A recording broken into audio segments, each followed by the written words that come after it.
திராவிட model அரசுனா என்னன்னு சொல்ல மாட்டான். என்னன்னே சொல்ல மாட்டான். திராவிட மாடல் அரசுனா என்ன சொல்ல மாட்டான்டா. அவனுக்கு தெரியாதுடா. அவனுக்கு தெரியாதுடா. அது நம்ம தெரியும் ஏமாந்துக்கிட்டு இருக்கோம்டா நம்ம. ஒரு பக்கம் தாய்மார்கள் எல்லாம் இந்த 1000 ரூபாயும் வரல, விதவை பென்ஷனும் வரல. காமிச்சா இங்க போங்க அங்க போங்கன்றாங்க. அப்புறம் எதுக்கு சார் நாங்கெல்லாம் ஓட்டு போடணும்? இன்னொரு பக்கம் நம்முடைய இளைஞரணி தம்பிமார்கள் எல்லாம் கனிமொழி பங்கேற்ற திமுக பொதுக்கூட்டத்தில் பாதுகாப்பு பணியில் இருந்த பெண் காவலரிடம் 2 இளைஞர்கள் பாலியல் அத்துமீறலில் ஈடுபட்டதாக கூறப்படுகிறது.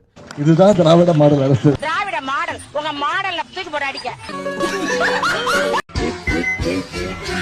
மதிய உணவு திட்டத்தில் பாத்தீங்கன்னா எவ்வளவு மெனு பாத்தீங்கன்னா வெஜிடபிள் பிரியாணி, கொண்டை கடலை புலாவ், மீல் மேக்கர் சாதம், அப்புறம் வந்து தக்காளி சாதம், புளி சாதம், அப்புறம் கருவேப்பிலை சாதம், கீரை சாதம் இதெல்லாம் போடுறாங்களா? ஸ்கூல்ல 5 நாளுமே சாம்பார் தரும். என்னப்பா சாம்பார் நல்லா இருக்குமா? மயக்கம் போட்டு விழ மாட்டேனே. எப்படியாவது படிச்சிருக்கன்றாங்க. நீங்க கட்டணம் இல்லாம பேருந்து கொடுக்கறாங்க. வேற யாரும் ஆட்சி பண்ணாலும் அவங்க வந்து மடிக்கணினி கொடுக்கறாங்க, சைக்கிள் கொடுக்கறாங்க. இந்த மாதம் போது இந்த 1000 ரூபாய் கொடுக்கறதுனால இப்ப இந்த 1000 ரூபாய் எனக்கு காணாதுதான். இருந்தாலும் நான்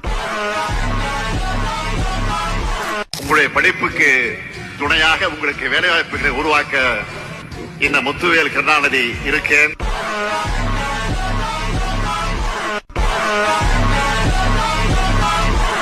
யாரா முதல்ல அதிகமா லஞ்சம் வாங்குறான்னு பாத்தீங்கன்னா கலைஞரோட ஆட்சி காலத்துல தான்.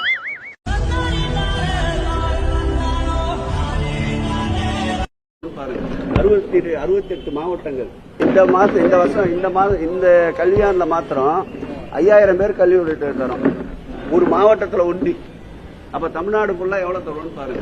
68 மாவட்டங்கள் எவ்வளவு தருவோம் கல்வி உதவி? சும்மா கணக்கு தெரியல உனக்கு? கணக்கு தெரியல. 3 லட்சம் பேருக்கு தரோம்.